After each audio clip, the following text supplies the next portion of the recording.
Hey guys, welcome back for more Elegies. So we're back at the hospital today. Aya and Zach went back. Okay, the main entrance to the hospital looms in front of us, lit up against the blackness of the night sky. The building's intimidating vastness reminds me of the kind of spooky old mansion where one of those horror stories Aya loves might be set. And Aya and R are the unsuspecting visitors walking to our doom. The day I got out of this place, I swore to myself that I'd never go back. No matter how many nice memories I made here with Aya, it was still the prison that I had spent some of the worst hours of my life in. Immobilized in pain and alone, I resolved that if I ever got injured badly enough to need medical attention again, I'd drag myself to a different hospital even if I'd had to go to another city entirely. Any distance would be worth it to avoid sharing a building with that narrow bed that had felt so much like a coffin. Of course, I ended up breaking that vow when Aunt Claire reminded me that I had an appointment with a doctor to get the cast off. Not that I had any choice, and that was painless enough. But after I hobbled out here for the second time, gingerly putting some weight on my bad leg and its padded boot, I renewed my promise to myself that that would be the last time. Yet here I am again. What's the game plan, Detective Zach? Visiting hours are probably over at this hour, so we can't just walk in. Do you know if there are any back entrances we could use? I speak to Aya under my breath, leaning against the shelter of the bus stop where we disembark at this final stop on our journey. Oh yeah, there's plenty. But security can be pretty tight, especially at night.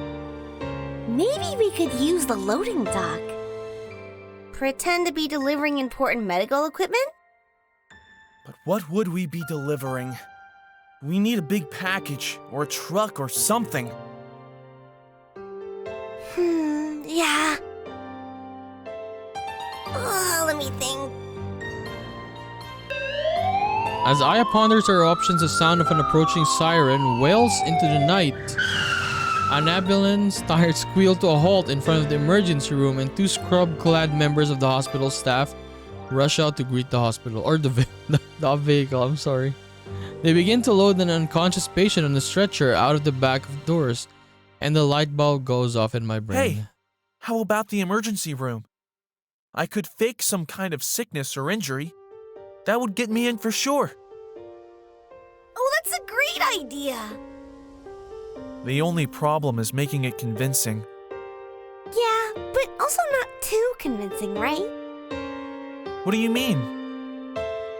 Well, if they think you're having a real medical emergency, they'll rush you in right away and probably do a bunch of tests and stuff. Then they'll just find out you're faking and we won't get anywhere. So pick something that isn't life-threatening, I guess?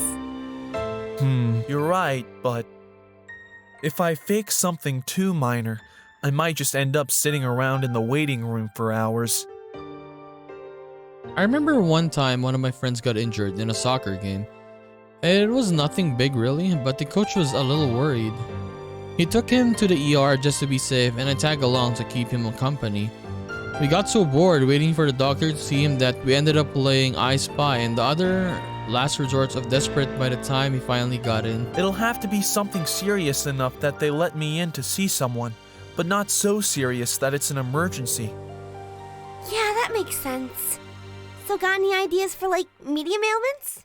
Maybe I got hit on the head? Possible concussion? I don't know. Those could be worse than they look. They might want to run some tests right away. I guess Aya knows best in this situation. She probably passively absorbed a ton of medical knowledge over the years she spent here. Maybe you could just pretend your leg is getting worse again? That would be easy, right? Yeah, but then they'd probably ask all about what happened to it before, and which doctor I saw the first time, and they'd probably want to look up my files and stuff. It's better they don't know who I am, right? Yeah, good point. Maybe... No, that wouldn't work. The two of us fall deep into thought, the silence punctuated only by the occasional muttered phrase from Aya. I watch as the ambulance, now without a passenger, rolls off again into the night. I think about what kind of calls the paramedics might get next, whom they'd have to help and why. And then something comes to me. I got it! I figured it out! Really? What are you going to do? I can't help grinning at the brilliance of my plan. Watch this, Aya. I'm going to tell them the truth. What? What do you mean? You'll see. Okay, I chuckle as I lean on my cane, making my way to the ER entrance as quickly as I can. Aya floats along behind me, a continual font of doubt. You're not actually going to try to explain anything to Dr. Lauren, right? There's no way they're going to listen to that. You don't even have the tablet. And even if they did, they'd never believe it. They think you're crazy. Exactly. What? I compose myself as the automatic doors slide open in front of me, doing my best to ignore my concerned friend as I approach the reception desk. Not that it even matters right now. Can I help you? Hi. I flash him a cheerful grin in contrast with the worry I can see on Aya's face in the corner of my eye. So, I can talk to ghosts. My best friend is one, actually. No one else can see her, but I can. She talks to me all the time. Zach, what are you doing? She's here right now, actually. She just asked me a question. I bet you can't hear it, can you? The receptionist stares back at me, his placid and neutral expression clearly taking some effort to maintain. Zach, are you trying to... Oh. Yeah, nobody else ever can. But anyway, that's not even what I'm here about.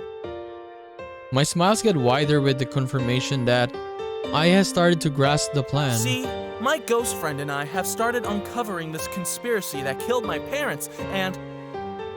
I'm just going to get the doctor to see you as soon as possible, okay? You don't want to hear more about the conspiracy? There are all these shady guys following me around. And one of them... Just right this way, okay? The doctor will be with you in a moment. Okay.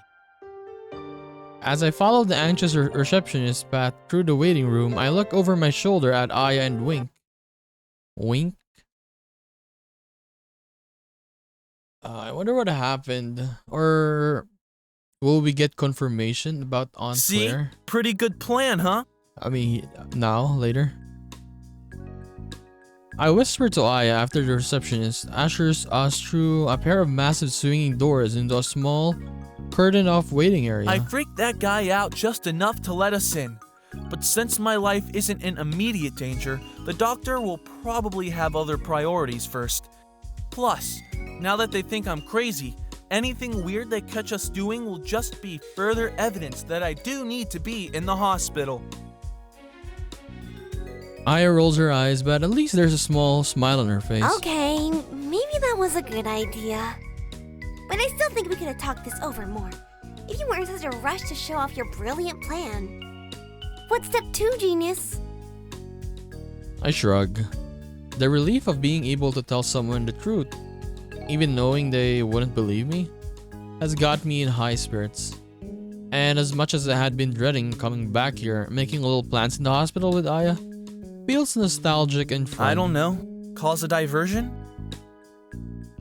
Anything useful in those little cupboards? Let me check.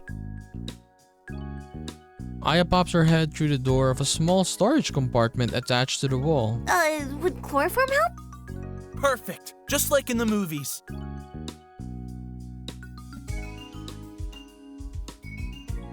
I grab a nearby cloth and then moisten it with some of the liquid from the bottle. I can use this to knock out whoever comes in here next, and then swap clothes with them to sneak in further by pretending to be a nurse or something.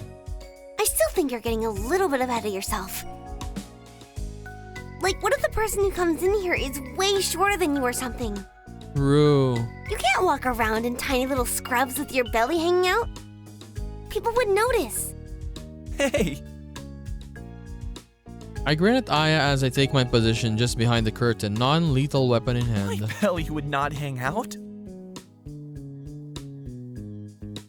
I make sure to lower my voice back to a whisper, keeping an eye on the movement of any shadows on the other side of the curtain. And, well, then we just wait for them to send someone else? Aya snorts in derision. And what? Just keep piling up unconscious bodies in here? I'm not sure about that one, Detective. Look, do you have to criticize everything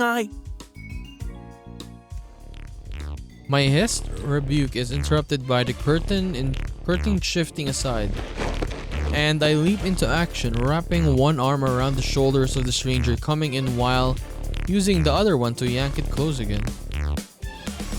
A cry of surprise is muffled by the cloth in my hand, which I forcefully press against the stranger's mouth and nose.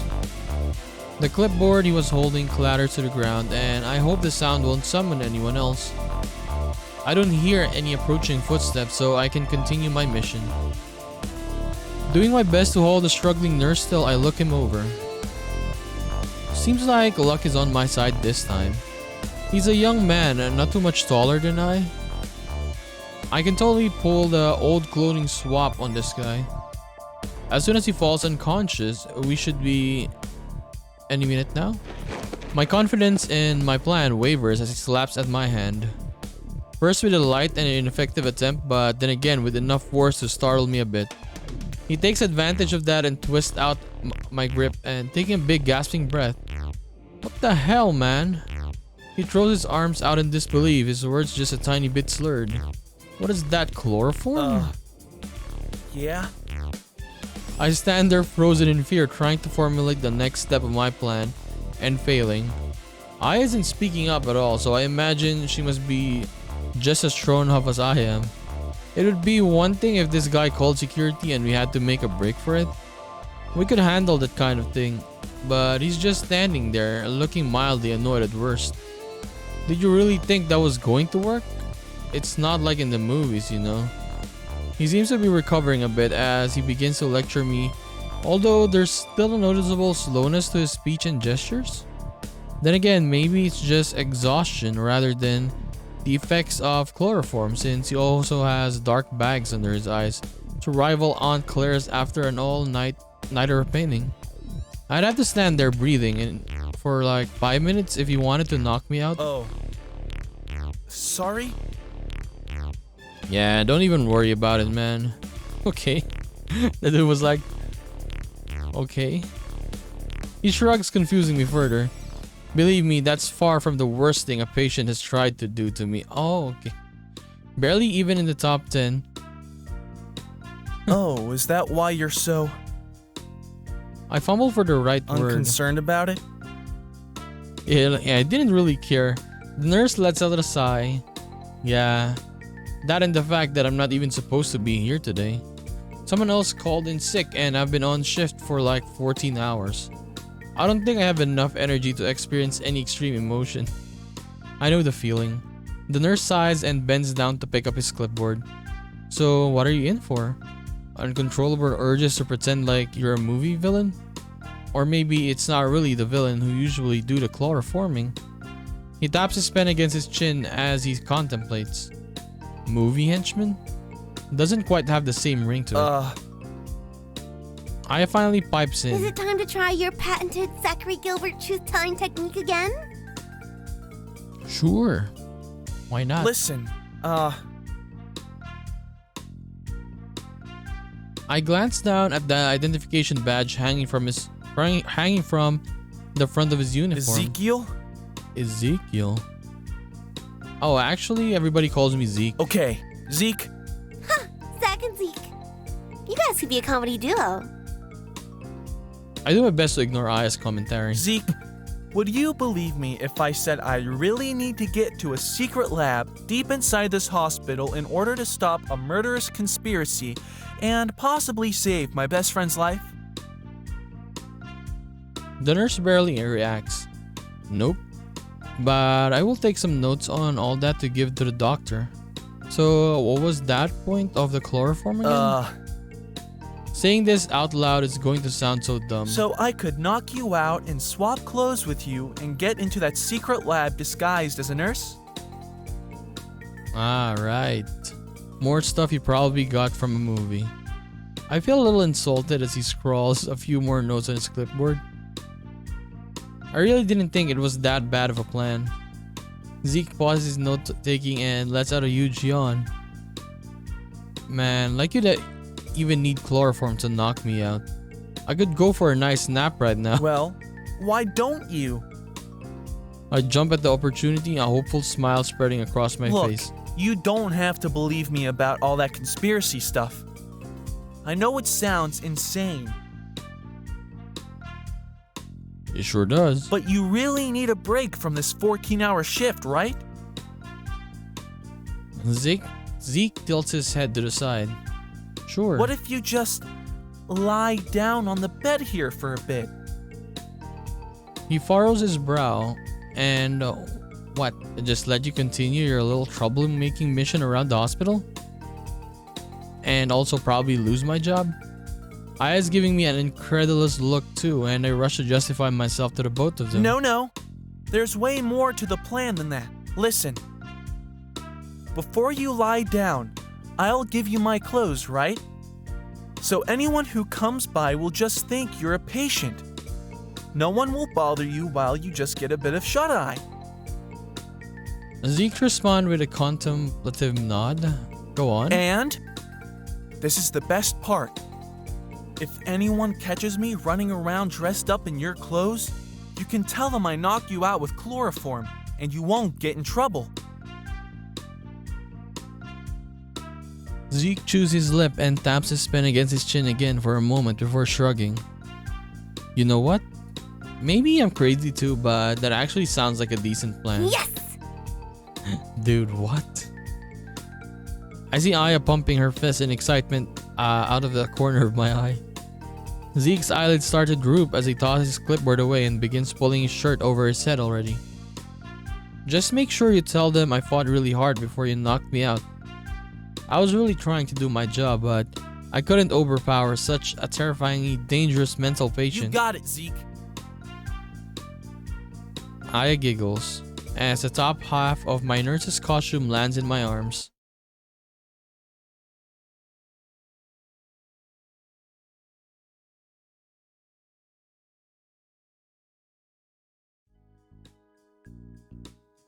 A few minutes later, I am traversing the halls of the hospital research wing with Aya floating alongside me.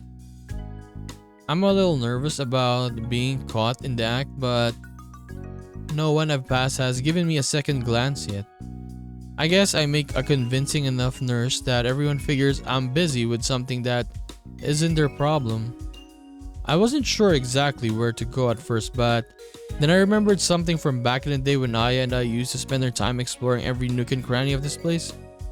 We'd ended up in a hall I wasn't supposed to be in, and a woman in a lab coat manhandled me back into the elevator. As soon as I brought it up, Aya said she remembered too and began leading me through the maze of hospital wards to the very same elevator we took that day. I'm a little impressed by her sense of direction. I guess she really does know this hospital like the back of her hand. I give Aya a nod as the elevator reaches her destination, and I take a cautious step onto the sparkling clean floor. I left my cane behind in the emergency room, figuring it might help Zeke buy us time by looking like a convincing patient. But it means I have to put some extra thought into walking, making sure I'm not putting too much weight on my bad leg. The elevator door slides shut and the hallway stretches out toward a large metal door. Unfortunately, that door creaks open as I approach it, revealing a smartly dressed woman wearing a bright white lab coat on top of a matching skirt and blazer. She looks familiar. I think she might even be the same woman who kicked me out of this hallway back then. Back in another life. I do my best to keep my steps even and confident, and despite my nervousness, maybe I shouldn't have left my cane behind after all. Can I help you? I sneak a glance at her ID badge, and once I'm close enough to read it, Dr. Janine Taylor. Oh, that name, yeah. Zach, I remember that name. Yeah, that's one of the workers that Laurent hired, right? I must be on the same page. Lauren mentioned her in one of those videos. She worked with our parents.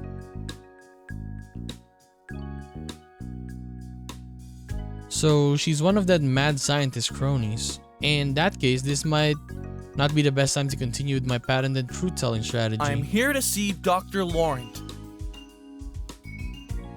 Backup plan, just act like I belong here. Do you have an appointment? He's expecting me. Actually, that might not even be a lie. Considering the amount of effort this guy has put into having his creepy henchman shadow me so far, you might already know it was me who stole the tablet. The god anticipated that I'd learn his secrets and come looking for him. He could be waiting in that lab right now for a final showdown. Maybe I do have an appointment, but the self-appointed guard looks skeptical. At this hour? Dr. Laurent is very busy. Her eyes dart down to my stolen ID. Ezekiel. Oh, actually, people call me Zeke. Aya chortle. Nice commitment to the role, Zeke. You should have been an actor. Why is she coming up with so many potential career changes for me tonight? She really wants me to go into the entertainment business. Well, as I was saying, Dr. Zeke. Or Dr. Zeke, I mean. Dr. Laurent doesn't make appointments with just any random ER nurse. He has a lot of very important and sensitive work to be doing. Of course, Dr. Taylor. That's why I need to speak with him as soon as possible. Entering kill them with politeness mode. I'd hate to take up too much of your time when I know how vital a role you play on his team. I'll just pass on the information I have for him and then leave the two of you to your work. She narrows her eyes, apparently still unconvinced. You have information for Dr. Laurent? About what? Darn. Good question. Oh, Zach, I've got it. Tell her you've been keeping a lookout in the ER for him. Like watching for patients he might want to do his freaky experiments on. Once again, I'm glad I have Aya's invisible support to get me through this. I don't think I'm going to get to word it exactly like that, but otherwise, not a bad idea. Look, you think I work here in the ER for fun, Dr. Taylor? I'm there on Laurent's orders. When politeness fails, shift into an angry customer mode. I learned that from my mom. She was a master at getting to speak with the manager. And I've just had a very interesting interaction with a patient there that I believe he'd like to be informed of immediately. The kid tried to knock me out with chloroform. I think to myself, struggling not to break character, and laugh. So, are you going to let me do my job, or do you want to explain to your boss why you're wasting my time while a valuable patient could be leaving the hospital at any minute? Finally, she's starting to look concerned. Oh, that was intense, Zach. Super intimidating. Yeah. I think I nailed it. Let me just double check some things. Go on ahead for now. She taps her badge against a scanner by the door and shuffles out of my way as it swings open again. I give her a nod of thanks before I finally cross the threshold to the place where this all began. I take one step into the darkened room and wide panels of overhead lighting begin to automatically flick on the farthest ones, coming last in an echo of the ones just above me. I expected the lab to be full of scientists busy pouring brightly colored liquids into test tubes or whatever it is they do in labs like this. But besides Dr. Taylor, whom I can faintly hear starting to make a phone call as she heads off toward the elevator, there doesn't appear to be anyone else around. Was she the only one working that night, or the night shift? Is that a thing in a top secret medical research lab? Wait a minute. Night shift or not, she can't be the only one here. Where's Dr. Laurent? Dr. Taylor seemed to think he was in here when I asked about him. I guess maybe there's some offices and other things connected to the lab? Hey Aya, where do you think we should... I trail off my question and finish when I notice her reaction to our surroundings. She's drifting towards the center of the lab, paying no mind to the counters she passes through on the way. Aya! I skirt around a few of them to catch up to her, where I can see a disturbingly vacant expression on her face. Are you okay? Did you... It takes a moment, but her translucent eyes flicker towards me, light up with a hint of recognition. remember something? Yeah.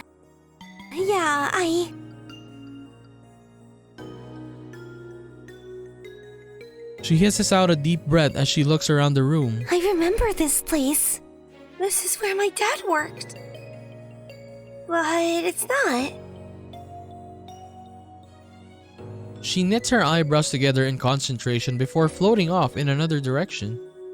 She disappears through a pristine white door in the far corner, and I follow at a much slower pace, wishing once more that I hadn't left my cane behind in the emergency room. I reach the door and find it locked, rattling the metal handle a few times in frustration. Hey, Aya, can you come back out here? I can't get in! Oh, there's a code. There's no response. I cast my gaze toward the keypad next to the door. It has the same 3x3 setup of numbers 1 to 9 that old cell phone used to have, complete with 3 smaller letters at the top of each number. Well, at least it's not some kind of sci-fi retina scanner. Maybe I can just try something. Remembering the password to the backup folder on the tablet, I peer closer at the numbers to see which correspond to the letters of my best friend's name. Well, here goes nothing. Okay, Aya 2 0 2. Aya Faraj.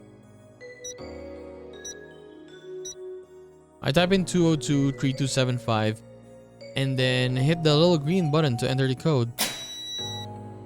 Okay, the key point responds with a cheerful tone and I hear some kind of locking mechanism thunk. Man, this guy is creepy and terrible at cybersecurity. What kind of top secret researcher uses the same password twice?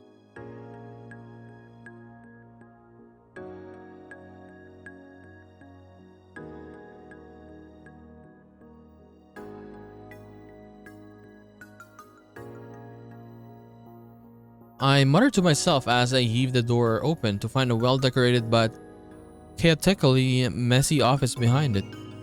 My friend is there, her form slightly indistinct as she hovers with her back to me in the front of the desk. Aya, what's up? That wasn't the lab on the videos. She speaks in a monotone without turning to face me. As soon as I got here, I knew. The memories came flooding back. Walking to the lab with my dad, wearing a visitor's badge I got from security, taking in all the sights of the place he disappeared to every morning. Him showing me his workstation, then telling me to be on my best behavior as he was really busy and he sent me away with Noelani. Her voice begins to regain some emotion as she recounts her memories of the father she lost. And then the other times later on when I stopped by from school to say hi, even though I wasn't supposed to. They knew me. They let me in because I was Dr. Faraj's daughter. Sometimes in the summer, I brought his lunch. The words get shaky and she pauses for a moment as if to regain her composure. It all happened there in the lab. I remember it all as soon as I saw it. But I didn't feel that way watching those videos. That wasn't the same lab. But...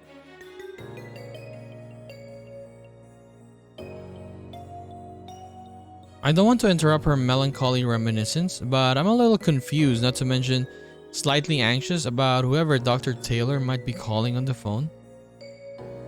We could be on a tight timer here before security shows up to escort us out. this is Dr. Lawrence's lab, right? So why would he be recording his videos in a different lab? You're sure it wasn't just seeing it from an unfamiliar angle, or... No, I'm sure, Zach. There's more. I think I can feel it. All those years before I met you, Zach, I never tried to leave the hospital. It made sense to me all this time, but ever since I saw that video, I've been asking myself, why? I could have gone anywhere. I could have gone searching for other people like me, or just people who could see me more.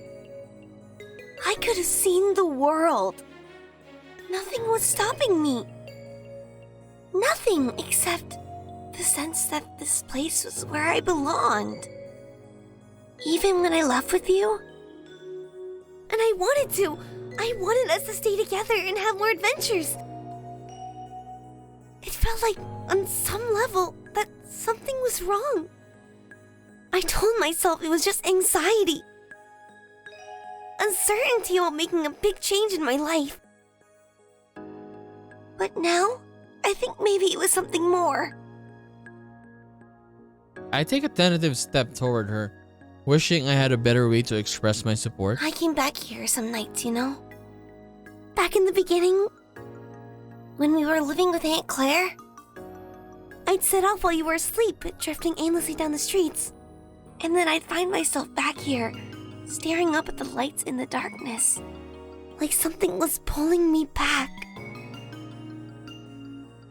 She never talked much about the details of her nighttime journeys back then. I never knew. And tonight, as we started getting closer to this lab, I started to feel that pull getting stronger. I don't think it was just comfort and familiarity that kept me in this place for so long, Zach. I think a part of me has always been here. And somehow, I know it's close by. But we haven't quite reached it yet. So, you're saying you can tell where... Struggling to comprehend all this new information, I searched for a delicate way to put the next part of this question and fail. Where your body is? I think so. I mean, it's not like it's exact. But I have this feeling that it's somewhere nearby. Maybe. She closed her eyes and slowly drifted towards one side of the room. This way? Secret door behind the bookshelf. Could be. I step over beside her and give the shelf an experimental shove. Feels like it's nailed to the wall though. Could you... I'm about to suggest she use her ghostly powers to check it out herself, but she anticipates the question and shakes her head. Whatever's in there, I don't want to go alone. The hell, man, you just gotta check if something is there. I nod in understanding. Okay, let's look for a switch or something. And tell me right away if you get any more... feelings, okay? Will do, Detective. So we would know if we were checking on the right side. Are you serious, Aya? Aya flits to the opposite side of the heavy bookshelf, and we both begin searching for clues. I run my hands across the wood of the shelves, picking up a lot of dust, but I don't find any suspicious bumps or grooves. Well, I should have known it wouldn't be that easy. Maybe there's a hint in one of the books. I get up on my tiptoes to begin reading the titles on the spines, starting with the very top. They mostly sound like medical textbooks. Some of them even have Laurent's name listed as the author. I guess he's a pretty successful guy, but nothing that strikes me as an obvious clue unless... No. Could it? What? My eyes reach a lower shelf where the books are beginning to transition from titles like Principles of Neuroscience to a few that sound a bit more literary. And right there between an anthology of early medieval poetry and the complete works of Shakespeare, I see it. Invitations to Farewell. A book of elegies. Elegies. I reach up and try to slide the book off the shelf. It catches halfway and I hear a faint click that warns me to step back. A moment later, the bookshelf slowly swings out like a door, scratching along the office floor as it moves. No way! Beyond it is another much larger, darkened room. This guy really can't resist a bit of drama. I guess maybe that's part of why he's practically become a supervillain. Plenty of opportunities to put together cheesy secret lairs. Aya looks at me, tears still in her eyes. Thank you, Zach. Hey, it was nothing. All I did was look at some books. I do plenty more to help my friend, and before the end of the night, I probably will. Let's see what's on the other side.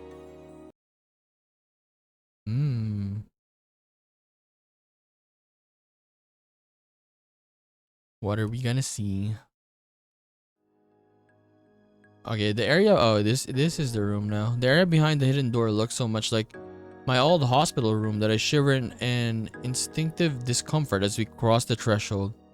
It's bigger, of course, with all manner of mysterious machines around the edges of it that I've never seen before. But the rhythm of the blinking lights on their tiny displays is sickeningly familiar. The same rhythm that I used to feel like it was beating into my brain when I tried to sleep with all those little lights hammering against my eyelids. And the bedside an IV drip and the center of the room could almost be exactly the same one where I spent all those painful sleepless nights. As I slowly approach it, I half expect to see myself. Thick cast on my leg, bandages all over my body, still lying half dead in this building.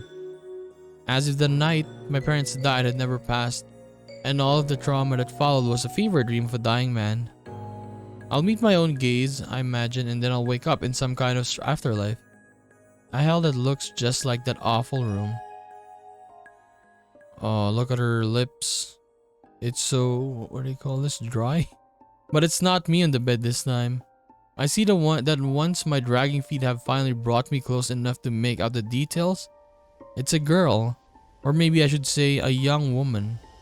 Her face is drawn and gaunt, her thin body dwarfed by such a loose-fitting hospital gown that she almost looked like a small child. But there's a hint of maturity to the prominent bone structure of her pale features that makes me think she could be older than she first appears.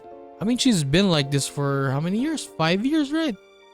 She could be about 19, a young woman who should be studying at college or working at her first job, going out with her friends on weekends and getting a taste of independent life. Instead, she's lying unconscious in bed in a hidden network of laboratories beneath the city. Her long hair is matted and tangled as if no one's taken much care of it in years.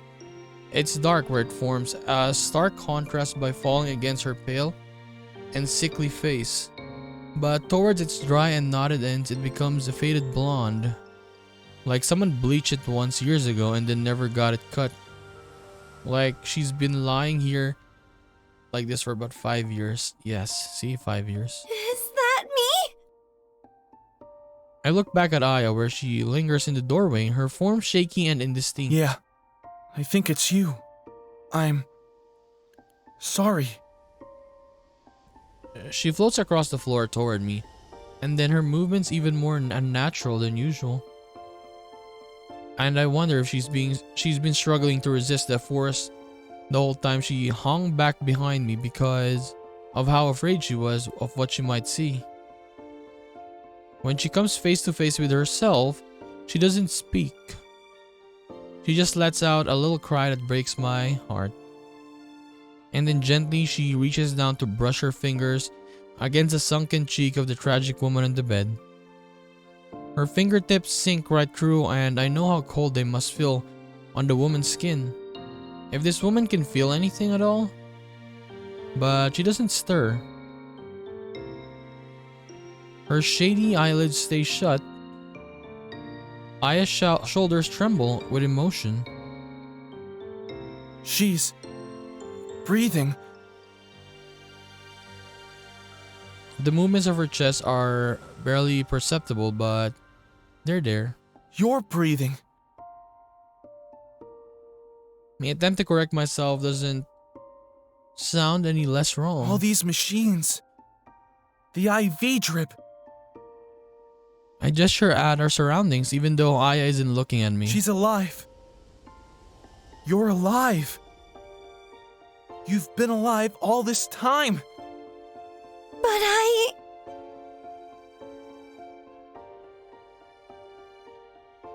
Aya sighs and crumples down into a kneeling position, hunched over the bed that contains her impossible physical I form. can't. Her shoulders are still I shaking. don't know what to do. I was hoping that maybe you'd be right. And I could just go back. She looks up at me, her face streaked with spectral tears, and the resemblance between her and the thinner and older version on the bed is uncanny. I don't know how. I thought maybe it would just be instinctive, but it's not. And look at her. At me. As she turns back to meet the little eyes of the comatose young woman. She looks awful, Zach. That is you, Aya. She looks almost as dead as I am. And Dr. Laurent just left her like this all these years. Keeping her alive, but doing nothing to take care of her. She looks so weak. Even if I could somehow, go back into my body.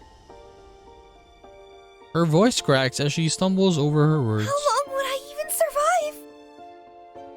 She puts her head down on the starched white hospital sheets, and I wish I knew what to say. But before I get a chance to speak, another voice breaks through the silence. A deep voice that I had hoped and prayed I'd never hear again. Well, my God, well. Look who we have here. It's this two idiots again. I gasp, chills running down my spine. If it isn't our old friend, Mr. Smith. No, it was Mr. Gilbert, wasn't it, Mr. Witt? Ah, I do believe you are correct, Mr. Kidd. Oh, my mistake. Mr. Gilbert, perhaps you could enlighten us as to exactly what you're doing here. My heart pounds as I whirl around to face the shady men in dark suits, outstretching my arms instinctively as if to protect Aya. Both of her.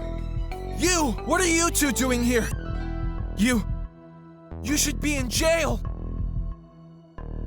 Mr. Wint responds with a low chuckle. Ah, jail.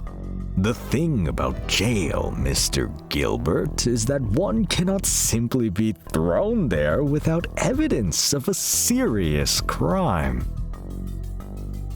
We did both spend a few uncomfortable nights in a holding cell at the police station, did we not, Mr. Kidd? Yeah, really uncomfortable. Especially when you've got a bump on your head they won't give you any painkillers for. But eventually, in absence of any concrete proof of our alleged misdeeds, He pauses and gives a dramatic shrug. They had to let us go, didn't they, Mr. Kidd? Sure did, Mr. Wint. As the two men advance toward me, I look to Aya for a reaction. Any intel she might be able to gather about another way out of here would be really useful right now. But she still looks lost and confused, hunched over the body on the bed, eyes darting between it and our enemies. I might have to handle this one on my own. So, like the fine, upstanding citizens we are, we went back to work. And what do you know? We just got an emergency call from our boss about an intruder trying to get into his laboratory. Thanks for tattling on us, Dr. Taylor. Imagine our surprise when that intruder turned out to be such a familiar face. Imagine. The two of them have moved close enough to Aya and me to be seriously intimidating, but they aren't brandishing weapons or anything just yet. Maybe I can still find a way to pass them? Make a break for it? Dude, you cannot make a break for it. Try to stall them. So, you mentioned your boss. That's Dr. Laurent, right? I rack my brain for ideas that might keep them talking for a while. Maybe that will give Aya time to recover and help formulate a plan. Mr. Kidd racks with a roll of his eyes. I told you before. I don't know his name. That's not how this business works. Okay, but he's the guy in charge of this lab, right? Kid shrugs. Sure. Well, don't you want to know what they do here? What you and your partner are working so hard to protect? I step aside, point at the hospital bed behind Look, me. your boss that you're so loyal to, he did this! He kidnapped an innocent girl and subjected her to twisted experiments! And that's not even mentioning all the people he had to kill to keep it all covered up! He's a monster! I stop to take a deep breath after getting a little carried away with a tirade. Mr. Kid turns to look at his partner for a moment and then gives me another shrug. Okay. Okay. Okay? I can imagine hearing all that and not being at least a little bit What do you shocked. think I'm going to do, huh? Quit my job and go straight because I feel bad for a little girl in a coma? I've killed people. I get paid for it. And paid quite well indeed. The coolness in both of their eyes makes me shudder and I find myself backing away, almost bumping into the hospital bed. Is that what you're here for? Are you here to kill me? Not at the moment. Not necessarily. But we are here to detain you, Mr. Gilbert. So, we'd very much appreciate your cooperation. Aya, any ideas? I whisper in desperation. I don't know. I'm sorry, Zach. I can't. Her shaky voice trails off as the frightening duo advances once more. What was that you said just now? I didn't quite catch it. Did you, Mr. Wendt? I'm afraid not, Mr. Kid. Well, if he knows what's good for him, maybe it was something like, yes, sir, of course, I'll cooperate. No chance! I'll never cooperate with you! It might be futile, but I don't know what else to do. I flick my eyes back and forth between them, searching for a way around before making a desperate dive to the side. But it's no use. One of them leaps right out alongside me, tackling me to the ground and putting a knee on my chest to hold me in place. It knocks the wind out of me and I can do little except struggle for breathing as the other man leans down to pressing an uncomfortably sweet-smelling rag to my face. Zach! Is this chloroform? Zach, get up! You can do it! Get up and fight them! Maybe I'm delirious from the drug and the shortage of air, but it almost strikes me as funny. Serves me right, huh? Chloroform. Come on, Zach! You've beaten them before! You can do it again! Wait, didn't Zeke say something about chloroform? Like, I'd have to breathe it in for like 5 minutes or something? Maybe I can still... Fight! Fight them, Zach! If I could only just breathe.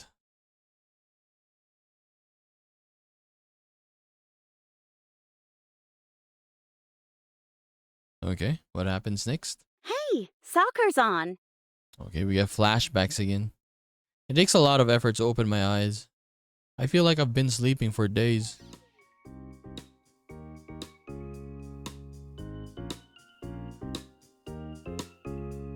When I finally manage it, I'm greeted with the familiar sight of my aunt leaning against the wall of my hospital room.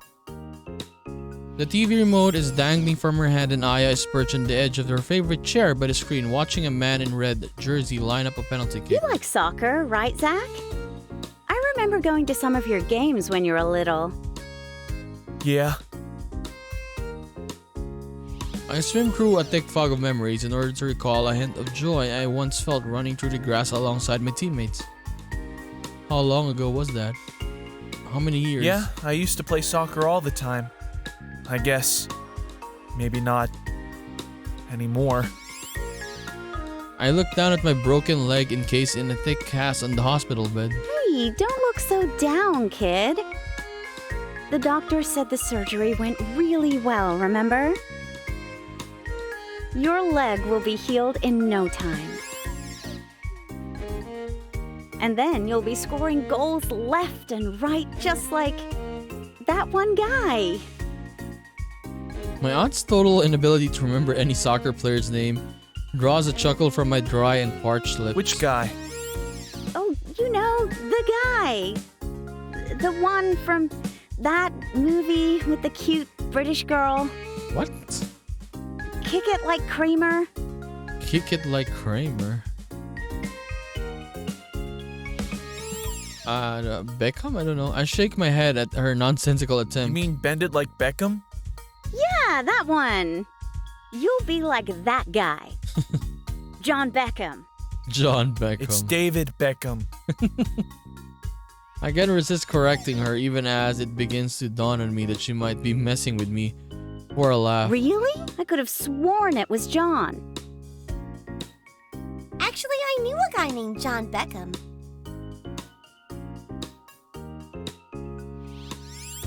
Aya pipes up from her position by the TV, which is now playing a commercial for cereal. He was in here for a long time after a car accident. It's another. For a while there, the doctors weren't sure if he'd make it. But eventually, he made a full recovery. So, you see, Zach, when you get better and you go back to living your life and doing the things you enjoy, you really will be like John Beckham. I don't think he played soccer, though. I open my mouth for a moment, ready to reply to this barely relevant anecdote with something sarcastic.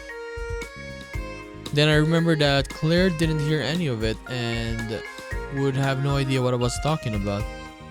So I settled for just giving Aya an incredulous look. Oh man, I hate how many commercials there are these days. You can't watch anything for more than 5 minutes before someone's trying to sell you something. Back in my day, you could just enjoy the shows once in a while. You had TV back in your day? My aunt snorts in amusement and shakes her head. Watch it, kid. Yeah, Zach, what is it with you and calling people old all the time? One day, you're gonna be old for real, and then you'll know how it feels. Am I? Am I ever going to be old? Aya's comments awaken some subconscious sense deep down that I'm not going to make it that far. But the more I think about it, the more I'm confused about why that thought popped into my mind. Sure, my life was in danger for a while there, but I'm doing better now, aren't I? They were both just talking about me being on the road to recovery. It's not like I have some kind of terminal illness. Just a badly broken leg and some burns that really aren't looking too bad anymore. So why do I feel like I'm destined for death somehow? Still, I guess I should buy a TV for the new place, right? You're going to need some way to play your video games. With my mind still trying to unravel itself, it takes me a moment to fully process what Aunt Claire is saying. And even once I gather the meaning of the words, there's something about the whole that still confuses me. As if I'm trying to communicate imperfectly in a second language. New place? Yeah. I told you I signed the lease on that townhouse I was looking at, right? It's nothing special, but there's plenty of space to relax in the living room. You'll be able to sit on the couch there and press buttons to shoot the bad guys at your heart's content. That sounds good. My lips are moving, somehow contributing the bare minimum to the conversation, while conflicting thoughts still race around my head. A part of me says, of course, the new place. I'm moving in with Aunt Claire when I get out of the hospital. It's nice of her to put so much effort into it for me. But another part, an aspect of my memory that feels fractured and harder to understand, tells me that this isn't right. That I've been to that new place already. I've been gone and never going back. This isn't right. This doesn't fit. It's out of order. I feel a chill as the thought crosses my mind, and along with it, the walls of the hospital room seems to shatter around me. Oh, we're back. Then I remember. I'm not in the hospital room anymore. Lying in that bed watching that TV, chatting with Aya and Aunt Claire. That was all so long ago. But despite that, I haven't moved very far. I'm in the same building, but deep below that old prison, I'm confined in a new one created by a raving madman. Unlike in that old memory, I can move my legs a little bit, but not my arms. Those murderers seem to have handcuffed me to a hospital bed while I was unconscious. I don't see them now though. You'd think they'd be keeping an eye on me? But I guess maybe they're outside the door back in that office or the other lab plotting their next move. I don't see Aya anymore either. I wonder where she went. Is she eavesdropping on them? Or looking around the rest of the hospital for some way to escape? The strangest thing about all this is Aunt Claire hasn't moved. She's dead. I remember that. I remember her screaming at me to run in the last moments before a gunshot ripped through the air. I remember the smell of her blood. But the specter of her is still lingering beside me, just as it was in the misplaced vision of the past. Just like in that dream I had. How long ago was it now? 2 nights? 3? I guess that's what this is. I'm still dreaming. Or hallucinating from whatever they used to knock me out. Because I still see her standing there clear as day. I see her turning to me with a smile on her face that sends a jolt of aching pain right through my chest. Hey, kid. Weird spot you've gotten yourself into, isn't it? Where are we, anyway? Don't tell me this is your buddy Ivan's house. I can't help but chuckle in response. You know Ivan isn't real, right? I made him up. Yeah, I know. I knew the second you stumbled over his name like you were making it up on the spot. But I also knew that you wouldn't lie to me unless it was about something you thought was really important to keep to yourself. So I figured I'd let you handle your own business, and you could talk to me about it when you were ready. Was that the right thing to do? My aunt tilts her head away from me, a wistful expression on her face. It's almost as if she's looking to someone else's for advice or approval. I don't know. I never expected to be a parent. Never thought about it until I saw you lying in that hospital bed all broken and burned, and knew I was all you had left. You were all I had too. All that was left of my big brother. And I figured we'd stick together from then on. Tears roll silently down my cheeks as she turns her gaze to face me again. You ready to talk about it now? Yeah. Even if this isn't real, I feel like it might be my last chance to really talk to anyone. I'm sorry I kept it from you until now. It's all right. Everyone keeps things from their parents sometimes. I've told you about the trouble I used to get into, right? Yeah, I remember. So what's going on? The thing is,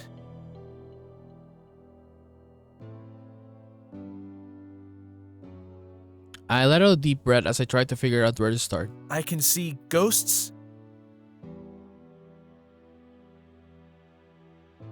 Aunt Claire's shoulders shake as she responds with a burst of laughter. Well, yeah. That part's hardly a surprise anymore, kid. Oh, yeah. I guess that whatever version of Aunt Claire I'm talking to now could just as easily be called a ghost as Aya, even if she only exists inside of my head. Well, my friend Aya. She's a ghost too. My aunt raises her eyebrows. Now that one I wouldn't have guessed. I really did meet her when I was in the hospital. That part was true. She died here. Or that's what we thought back then. She couldn't really remember. That day that I said I was going to hang out with Ivan, I was really taking her to her old neighborhood. To look around and see if anything rang a bell or something like that. Did it work? Did she get her memories back?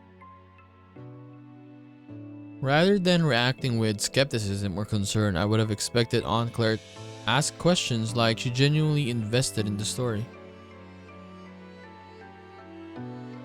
I was always afraid it would make me sound crazy, but she seems to believe it without question. Well, I guess that since she's probably isn't real, I'm actually only talking to myself. Just a version of myself that I need to help me sort this all out for one last time. Kind of. Some of them. But that's not all. There were these guys we ran into in our old neighborhood. Creepy criminal guys in suits, and it's all really complicated, but basically, it turned out there was this evil scientist who had her parents killed, and these guys worked for him, and it was one of them who... What? If I'm only imagining her, she must already know. But I still can't bring myself to tell my aunt what one of the scientist's henchmen did to her. Instead, I skip ahead. We ended up following their trail here, to this lab, and they caught me, and now I don't know what's going to happen to me. Maybe this is it. Maybe they're getting ready to kill me. Aunt Claire turns away from me for a moment. From the way she moves her hand, I think she might be wiping away a tear in secret. Trying to stay strong for me, even in death. Damn it. Now I'm the one crying. I'm so sorry you had to go through all this, kid. I wish I could have been there for you more. It's not your fault. I managed to squeak the words out despite my throat closing up with emotion. The reason that you're not here, it's all because of him. This crazy scientist, Dr. Laurent. He was Mom and Dad's boss at the lab when they were alive. He's the one who ruined everything for all of us. And you know what? He'd better kill me right away. Because if he doesn't, I'm coming back for him. And I'm going to make him pay. My chest heaves, my angry outburst leaving me out of breath. Beside me, Aunt Claire smiles through the tears in her eyes. You can do it, kid. I know you can. I've seen you kill plenty of bosses in video games. She chortles and covers her mouth, trying not to laugh out aloud. But then I'm laughing too. Both of our shoulders shaking as our shrieks of amusement echo through the empty lab. That's Aunt Claire for you. She always knew how to cheer me up, even beyond the grave. Even when I might be headed to my own grave in a little while too. That's us. The living, laughing dead. You know. Isaya's her laughter finally dies down. I didn't want to admit this to Aya, but part of me was hoping I'd find you here. Aunt Claire furrows her brow. What do you mean? I am here.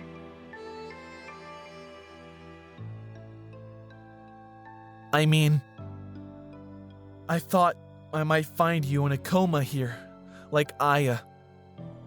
Unconscious, but alive. But you're not here, are you? Not really. Aunt Claire forms seems to flicker and fade, and I immediately regret my words. Oh, she's fading. It's like speaking the truth has shattered the comforting illusion. And I wish I could have it back. Still, she smiles one more time as the world around me swims. And in that moment, I can almost still believe she's real. When she speaks, her voice is quiet and far away. I already told you where I am. And then she's gone in one final flash.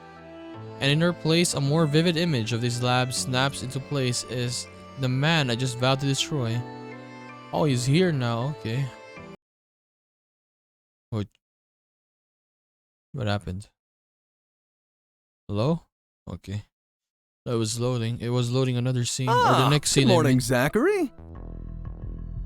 Is it really morning or is he just being sarcastic? There are no windows in this basement and I have no sense of how long I was out. I don't even really feel like I woke up from a dream. More like one version of a reality suddenly gave way to another. Maybe that's another effect of the drugs. I presume by this point that you know who I am. There's no mistaking him. He looks just like he did in those videos. Same pristine lab coat, tousled dark hair, and pure evil glint in his eyes. Unfortunately. My voice comes out quiet and raspy and I feel a sharp pain in my throat. I guess that's what happens when you're forced to breathe in dangerous chemicals. But I wish I had been able to sound a little more confident in the face of this maliciously smirking monster. Then we can skip the introductions and get straight to business. Although, do you know that until fairly recently, I didn't know anything about you? He leans in conspiratorially. I wish he'd come a little bit closer so I could spit in his face. In retrospect, I suppose your parents must have mentioned you once or twice over all the years we worked together. But nothing that really stood out in my mind. They were so devoted to their work that I'd always envisioned them as childless, sacrificing family for scientific opportunity. Honestly, this dude looks like Zach. A little older Zach, right? Imagine how much trouble I could have saved if I had only realized there had been 3 people living in that house instead of 2. Perhaps if they had spoken of you more often, as one might expect that loving parents would. You shut the hell up! I snap at him as loudly as I can. I don't care how much it hurts. You can't manipulate me like that. My parents loved me more than anything. You probably just didn't listen when they talked about me, because you don't care about anyone but yourself. Or maybe they didn't want you to know about me because of what a creep you are. I heave a shaky breath, my heartbeat pounding in my aching throat. The monster in front of me just laughs. Is that your impression of me? Ah, well, I've endured far worse insults in the progress of my work. All truly great thinkers are ridiculed by those who don't understand their genius. I snort dismissively. I can't stand this guy. He's even worse in person. Zachary. He shakes his head in amusement. You've gone through a lot to make your way here, haven't you? Perhaps I should even congratulate you on your discovery of one of my top secret facilities. Not everyone could manage that one. It's not hard when you leave your little video diaries in the hands of some bored trainee in a basement. For a scientist, you're not very good at encrypting stuff. Laurent clicks his tongue. Perhaps I'll have to give you that. I do tend to become so immersed in my work that I neglect other concerns at times. Unless He arches an eyebrow dramatically. I intentionally left a trail of clues because I wanted you to find me. What? Nope, I don't believe that one. You're just not as smart as you think you are. He laughs again, even more uproariously than before. You're quite the witty conversation partner, Zachary. I've missed that attitude that one only encounters when speaking to the young. Most adults would couch an insult like that in layers of passive aggression, but teenagers will say what they think directly to your face. And I always value honesty. Speaking of honesty... Laurent opens his arms in a gesture of surrender. I imagine you might have questions for me if you've watched all those logs of mine. I'd be happy to answer them, whatever they are. It's so rare that I have the chance to tell anyone about my work. So, go ahead. Ask as many questions as you like. I'm an open book. I squint at Laurent suspiciously. I know that with everything he says, he's trying to get to me in some way. Maybe he's even trying to stall for time until more of his cronies show up. But it's not like I'm going to be able to escape either way. And there are plenty of details I'd like to clear up about everything he's done to me and Aya. I might as well take this opportunity. You killed my family, didn't you? Reacts with a dismissive sneer. Is that what you really believe? I'd be fascinated to know what led you to that conclusion. His condescending sarcasm only makes me angrier. I saw the orders you gave those murderers who work for you. You told them to get some people out of the way for good. And you told them to make it look like an accident. You were talking about my mom and dad, Michael and Julie Gilbert. Don't try to hide it! The mad scientist twists his face into an exaggerated expression of false sympathy. Ah, yes. Michael and Julie, of course. Two of my most dedicated employees. Terribly tragic what happened to them, wasn't it? It happened to them on your orders! He arches an eyebrow. Did it? As you've just expressed, you merely surmise that I ordered the deaths of these specific people because of your creative interpretation of a very vague and indirect text. And I'm not sure about you, Zachary, but in my line of work, direct evidence is tantamount. Well, you! I stumble over my words, my face feeling hot with rage. I know I'm letting him get to me. I'm reacting exactly the way he wants. But I can't help Well, it. what about my Aunt Claire? I know you ordered one of your henchmen to shoot her too! I saw it happen! The image flashes before my eyes as it has so many times ever since that day, and I shudder. Laurent only shrugs. What about your Aunt Claire? I've never met the woman. Do you even have any idea where she is? Whether she survived this alleged gunshot wound? Or did you abandon her to save yourself, just like you did with your parents? He leans in and fixes me with a menacing grin. But that's one thought that won't trip me up. I didn't abandon anyone. My parents were already dead. There was nothing I could have done for them. And Aunt Claire? Aunt Claire told me to run. She wanted me to escape. If she's still out there somewhere, if those dreams really mean anything at all, and aren't just wishful thinking, then I know she's proud of me. But this line of questioning isn't getting me anywhere. Okay, where's Aya? For a moment, Laurent's expression becomes almost wistful, before it hardens back into a villainous smirk. Aya. Now there's a name I haven't heard in a long time. What did you do to her? She was right here before! Have you been hit so hard that you've lost your conception of object permanence? Turn your head to the side, Zachary. She's right next to you, in her hospital bed, where she's always been. That's not what I'm asking! He furrows his brow in apparent confusion, but I bet anything he's just faking it to annoy me. You don't mean to say that you've seen Aya anywhere else, have you? He's messing with me. By now he must have figured it out. You know I can see Aya! The real Aya! Not this shell you've been letting waste away down here! Laurent gasped, even though there's no way it's a complete surprise. So it's really true. If only I'd been gifted with the same strength of ability as you. To see her. To speak to her again.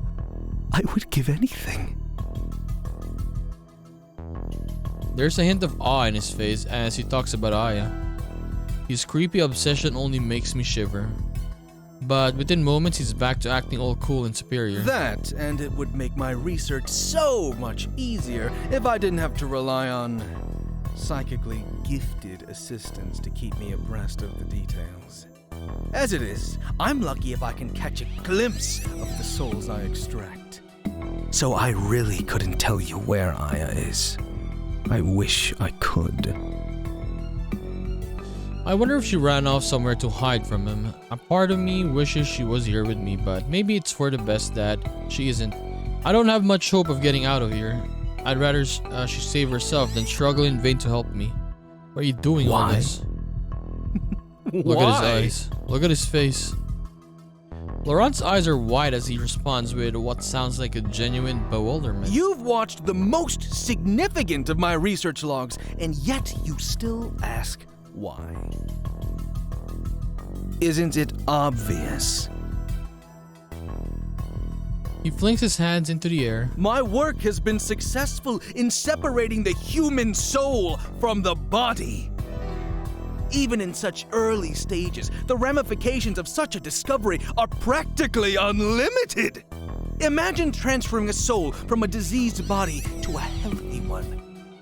Or even an artificial vessel created for that purpose.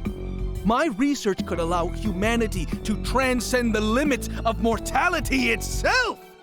Sure, you talk a big game.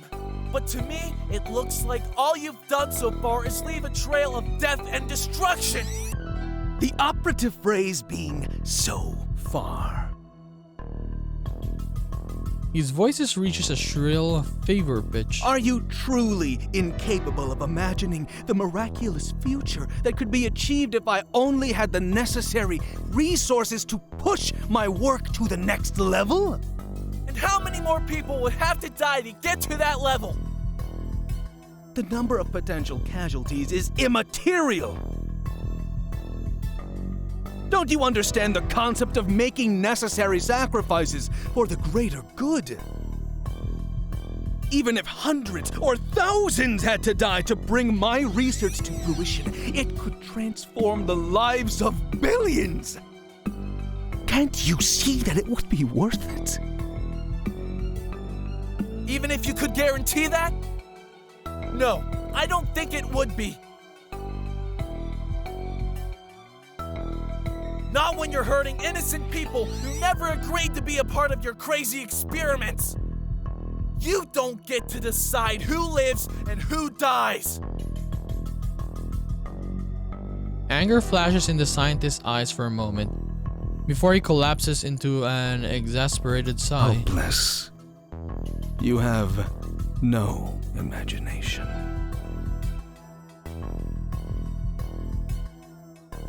I'd rather have no imagination than spend all day dreaming up the kind of crazy sci-fi futures this guy does.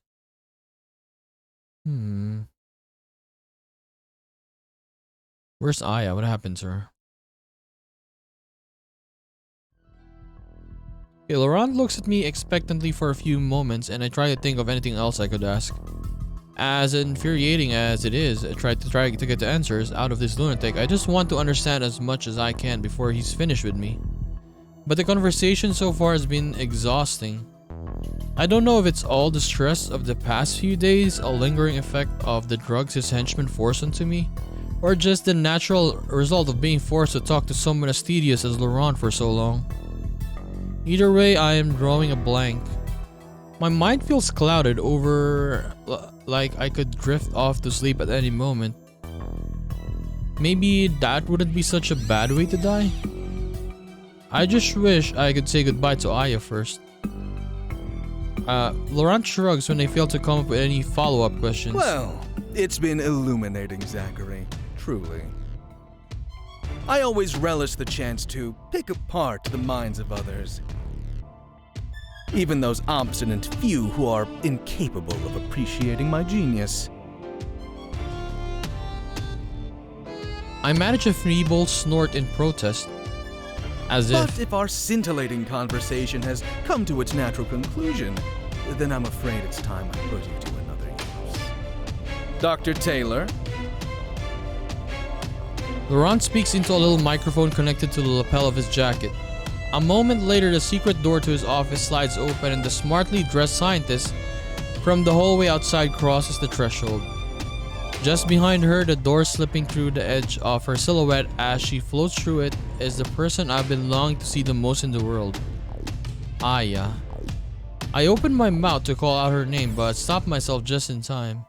If Laurent can see her as well as I can, then maybe it's for the best that he doesn't know she's here. With an effort of will, I pretend to ignore her instead of focusing my gaze on Dr. Taylor as she busies herself with setting up a few slick white machines around my hospital bed. Aya positions herself by my bed or by my side, and I can tell out of the corner of my eye that her face is twisted into an expression of sadness and concern.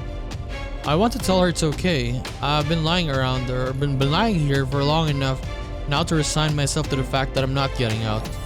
It almost feels fitting after everything we've been through together that I should come back first to this hospital to meet my death. I should have died in the fire. Everything after that was just a fight I was destined to lose. I only hope my best friend can go on without me. Maybe she can find someone else who can see her and pass on everything we've learned. She can find another way to take Laurent down. Or maybe she could forget all about him and just live a happy life. Life. Maybe not the right word. As I let out the dark chuckle in my train of thought, Dr. Taylor steps away from my bedside and Dr. Laurent claps his hands. Well, I'll give you one more chance, Zachary. One opportunity to contribute to a brighter future for humanity. How would you feel about participating in the next stage of my experiment? Don't do it, Zach. I'm already answering before Aya has even finished her whispered warning. Yeah, I think I'll pass on that one. Laurent arches an eyebrow. Really? What if we came to an agreement of sorts? You become my next test subject, and I'll bring that beloved aunt of yours back to the land of the living. What? You're lying! I sit up in bed as much as my restraints and exhaustion will allow me, spit flying as I snarl in response. You can't bring Aunt Claire back! You just said you'd never even seen her! Infuriatingly, Laurent keeps his manufactured cool and shoots me a malicious smile. I think you'll find I had said I never met her, not that I had never seen her. She wasn't quite feeling up to a formal introduction at the time. Liar! You're making that up! I shout at Laurent, seething with sadness and rage. How dare he use my aunt's name to try and trick me? Aunt Claire is dead! She was shot! I saw! Instinctively, I squeeze my eyes shut as a vision of her blood swims in my vision. Zach! What the hell is that? I feel a cool breeze on my arm. Aya is reaching out to me. Of course she understands. When I open my eyes again, Laurent is wearing a bemused smirk that only makes me hate him more. True, her body was damaged beyond repair. But what did I just tell you about my ability to transfer the soul to a new vessel? Still theoretical at the moment, of course, but all the technology is in place, simply waiting for an opportunity to try it out. If only I had a spare body. Perhaps someone she was familiar with, so that the transfer would come as less of a shock. What are you talking about? I might be able to guess what he's getting at, but he's spewing such nonsense that I just have to ask. Isn't it obvious, Zachary? You simply sacrifice your own corporeal life for that of your beloved aunt. And in doing so, advance the scientific progress of mankind. Considering how much you've done to interfere with my plans, I believe I'm giving you quite a generous proposition. Aunt Claire. Could it really be true? Could he have extracted her soul from her body just like he did to Aya? But it's not like he's given me any proof. He sounds like he's making this up, as he goes along. And even if he could try to transplant her into my body, there's no guarantee that it would work. If he was any good at science, he's always going on about, then we wouldn't be in this position. Yeah, and he couldn't see even Aya. He couldn't see Aya, right? How could he see Aunt Claire then? Or the soul? I tilt my head trying to get a better view of Aya beside me without being too obvious about it. She notices and looks down toward me as well, biting her lip with anxiety. I'm sorry, Zach. I tried to find a way for you to escape, but just don't listen to him. You know he's lying. He lies about everything. He doesn't care about saving anyone. All he does is hurt everyone he touches. And you deserve so much better than being here with him. I wish. She trails off, and I can only hope that subtle nod I aim in her direction communicates to her that it's okay. I understand her just like she understands me. And I know she did her best. We both did. But it wasn't enough. Still, if this might be the end of me, at least I'm going down fighting. Well, I do appreciate you taking the time to give the idea some thought, but I'm afraid I don't have all night. What will it be, Zachary? Will you take this chance to save your aunt? And in doing so, work towards saving the entire world from the bounds of mortality? Never! I scream back at him, my throat raw and burning with pain. I'll never make any kind of deal with you! You're crazy! And no matter what you say about the greater good, you're a murderer! You claim you're trying to save the world, but all you're doing is making it a living hell for the people you claim to care so much about! People like Aya! You don't know anything about Aya. Laurent's eyes narrows as he hisses in response. I know her better than you do. And I know that she would have been better off if you had left her alone. You killed her family, just like you killed mine. You took everything from her, from us. You're a liar, and you're not even a good scientist.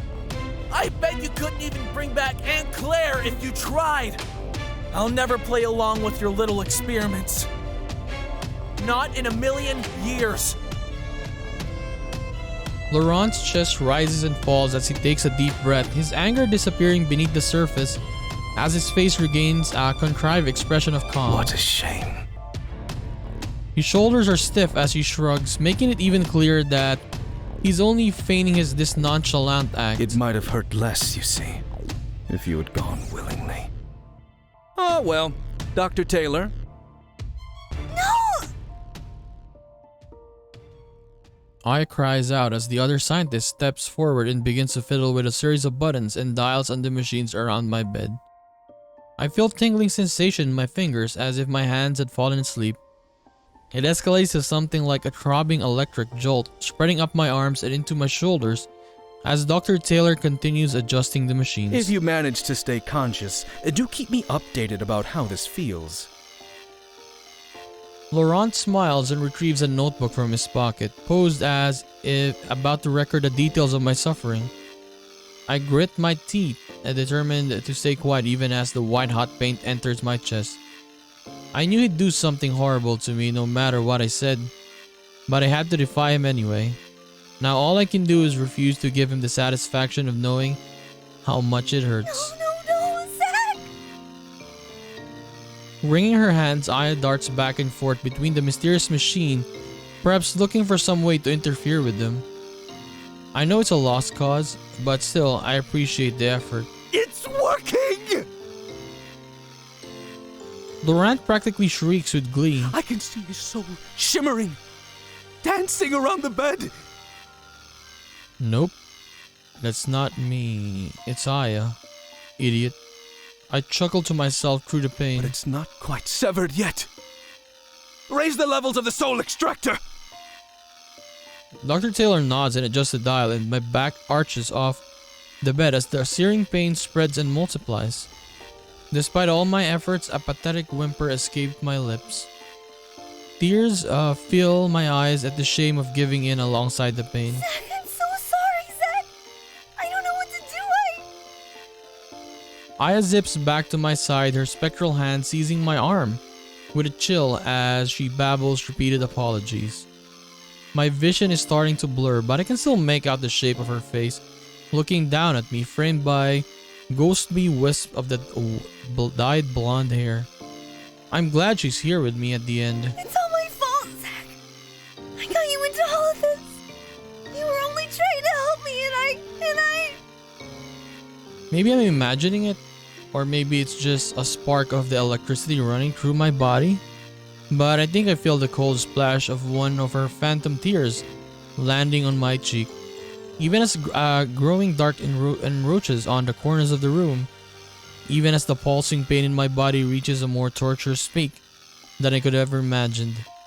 I just want to tell her it's okay. It's not her fault. We're in this together. We always were. If I could go back to the day we met, I wouldn't change a thing. I wouldn't give up any of those days we spent together for the world. She saved me. Even now, she's still trying to. She's the best friend a dying man could have asked for. Yeah. Her anguish shrieks is the last thing I hear.